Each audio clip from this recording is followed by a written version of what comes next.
Ito pala yung gagawin natin ngayon, kabayan. Subaru Crosstrek 2021 model. So ito yung bangga niya, kabayan. Bago yung fender, bago yung hood, bago yung mga hinges dyan, talagang hinges. Tapos bago yung reinforcements natin kasi basag. Bago yung lagyan na ng wiper, water wiper. Yan. Yung tangke lang. Yung pinaka drainage niya sa kuwan, yung pinaka tubo niya, okay lang sa taas. Ayan.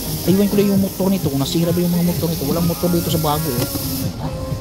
Motor yan. So ilipat, tanggal dito mga motor natin, ilipat natin dito sa bago. Parehas naman yung butas. Ganun, kabayan. Tapos yung pintuan, repair na yun yung pintuan, kabayan. Yan mga bago dito sa harapan, kabayan. Maraming bago yan. Ito bago din to, plastic yan. Ito i-repair natin to kasama sa repair siguro. Kasi walang bago eh. Ganun lang, kabayan. Ito pinturahan dito sa kabayan. Yan ang gawin natin, kabayan, ha. Subaru Crosstrek 2021 model. Bagong headlight pala, kabayan. Isahan na yung mga pisa. Ang una kong ginawa, kabayan, pagdating yan, ayan, titingnan natin, saka natin gagalawin, kukunin mo natin yung mga pisa nya, lahat ng pisa, titingnan natin ilang piraso, yan, i-check natin, saka natin buksan na lahat. Bukas natin yan lahat, buksan na natin lahat. So yan, gagawin na natin kasi yung mga hood nyan, katulad yung hood, fender, ibigay natin sa preparasyon para ma-ready na siya. Tapos yung isunod natin yung i-repair. Saan yung repair? So sigurado yung repair yung pintuan, pati yung fender sa kabila. I-repair natin to. Kasi pasok dito, kabayan.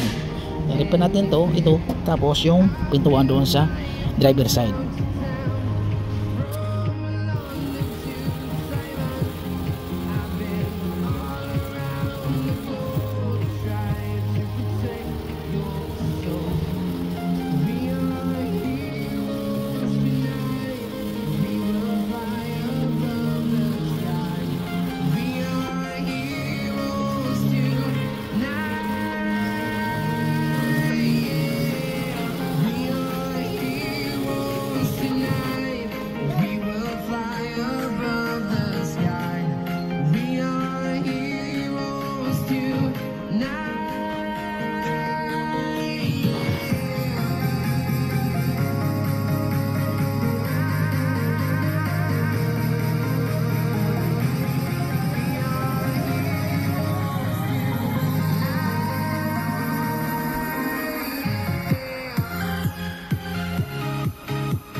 Kabayan, batakin natin dito sa gamitin natin ito, kabayan.